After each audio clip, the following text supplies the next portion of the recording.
আব্বা তোমার এক মাস ভাগ করে তাহা লাগবো কেরে? আমি এলাঙ্গা বাড়ির বড় ছেলে, তুমি আমার কাছে থাকবা। তুমি বড় ছেলে হচ্ছে দেখে কি হইছে, আব্বা আমার কাছে থাকবা আজকে থেকে। আমি তো তোদের সাথে থাকবো, তোরা ছাড়া আর আমার আছে কেডা? আর তোরার সাইরে আমি যাইবো আর কই? আমার যত ছয় সম্পত্তি ছিল সব তো তোরার মধ্যে ভাগ করেই দিচ্ছি। তার মধ্যে আছিল আমার এই বাজারের পাশে একটা জায়গা, এটা নিয়ে তোদের সাথে উকিলে কিছু কথা বলবো।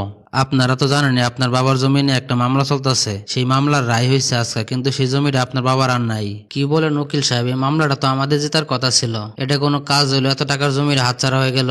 যেটা যাওয়ার সেটা তো সই লাগে গেছে, সেটা আমার ভাগ্যে ছিল না। এটা নিয়ে আশপাশ করে আর কি হইব?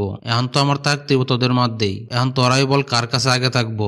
আমি তো ব্যবসা বাণিজ্য নিয়ে একটু ঝামেলার মধ্যে আছি, হাতে তেমন টাকা পয়সাও নাই, সময়ও নাই। তুমি এক কাজ করো, তোমার মাইজা বলার কাছে থাকো। তুমি এলাকা বাপের বড় ছেলে, সবকিছুর মধ্যে আগে আগে আসো। তাহলে এখন আব্বারে রাখবা না কেন? তুমি আব্বারে রাখো। আব্বা বাইরা যেহেতু সমস্যা, তাহলে তুমি এক কাজ করো, আমার সাথে থাকো না প্রথমে। এতদিন তো আমি তোর লগে ছিলাম, আর কত তোর লগে থাকবো? আমার আবার এক জায়গায় থাকতে বেশি ভালো লাগে না। আমি কয়দিন বড় ছেলের কাছে থাকবো, তারপরে মেজে ছেলের কাছে থাকবো, আর লাস্টে তোর কাছে আসবো। বৌমা, আমার অনেক ক্ষুধা লাগছে, আমার কটা ভাত দিবা?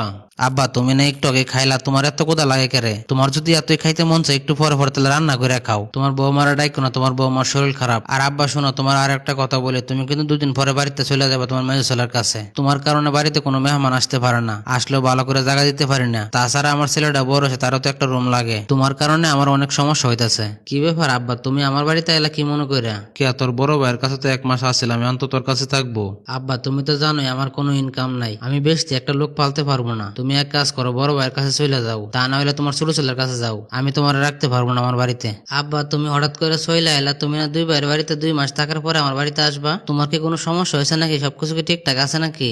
তোর বড় ভাইয়ের না তো কষ্ট মষ্ট করে একটা মাস কাটাইছিলাম, আর তোর মেজো ভাইয়ের বাড়িতে যাওয়ার আগে আমার বাড়িতে বাইর করে দিছে। তাই কি করবো, বাধ্য হয়ে তোর কাছে আইছি। হ্যাঁ তো আমার লগে এরকম করবোই, আমার কাছে তখন কোনো সম্পত্তি নাই। এখন তুই কি করবে? তুই কি আমার রাখবে নাকি আমি বৃদ্ধাশ্রমে চলে যাইবো? তোমার রাখবো না মানে? তুমি এটা কি কইতেছো? তুমি আমার জন্মদাতা আব্বা, যে কয়দিন আমার শরীরে রক্ত আছে সে কয়দিন তোমার তুমি ভালামো না। আসলে তুই তো কেত কামারে কাজ করস, কয়টা টাকায় রোজগার করস, আবার একটা বেশতে মানুষ কেমনে ফালবি? আব্বা তুমি এটা নিয়ে চিন্তা করো না, তুমি কয়টা সালের বাতি আর খাইবা? আমি যদি এক বেলা খাইতে পারি, তোমারও আমি এক বেলা খাওয়াই রাখতে পারবো। শোন বাবা, তুই এক কাজ করিস, কালকে তোর দুই বাইরে একটু ডাকিস তো, তোরা সবার সাথে আমার কিছু কথা আছে।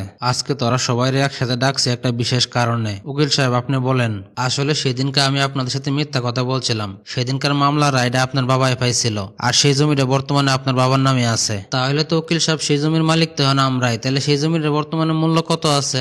এই জমির বর্তমান মূল্য আছে মার্কেটে প্রায় 3.5 কোটি থেকে 4 কোটি টাকা। তাহলে তো ভালোই হলো, এই জমিটা যদি আমরা এখন বিক্রি করি তাহলে এক এক বা 1,25,00,000 করে টাকা পাবো। তোরা তো দুই জমির টাকা টাকা সব ভাগ করে লাইতেছস, এবার একটু তাম তোরা। উকিল সাহেবের বললে নাটকটা আমি সাজাইছিলাম। উকিল সাহেব সেদিনকার যখন কাইসে বললো মামলার রায়টা আমি পাইছি, তখন আমি চিন্তা করলাম তোদেরকে একটু পরীক্ষা করা দরকার। তোরা কি আসলে আমারে ভালোবাসস নাকি আমার সম্পত্তিরে ভালোবাসস? তোরারে পরীক্ষা করা আমার শেষ। তোরা যখন শুনছ যে মামলার রায় আমি পাইছি আর জমিটা আমার, তোরা নিজ দায়িত্বে জমির টাকা ভাগ করে লাইতেছস। কিন্তু যখন আমার খুব খারাপ সময় ছিল, তখন তো তোরা এমনি নিজ দায়িত্বে ভাগ করে নিলেন আমারে। তোরা এখন যেমন করে আমার জমি করে বলতেছস না, ঠিক শুরু বলাও তোরা আমারে এমন করে বলতে আমার বাবা। এখন তো তোরা বড় হয়ে গেছ, আমার আর প্রয়োজন নাই, তোরা সম্পদ চিনে গেছস। যখন দেখলে যে আমার কোনো সম্পদ নাই, তখন বলা শুরু করলে তোর বাবা। যাই হোক উকিল সাহেব, আপনি আমার এই জমিটা আমার ছোট ছেলের নামে লিখে দেন। আব্বা আমরা তোমার সাথে যাই করছি, তারপরে তো আমরা তোমারই সন্তান। এই জমিতে তো আমাদেরও ভাগ আছে, তুমি একলা তোমার ছোট ছেলেরা দিয়ে দিবা, রেখে ঠিক হইব?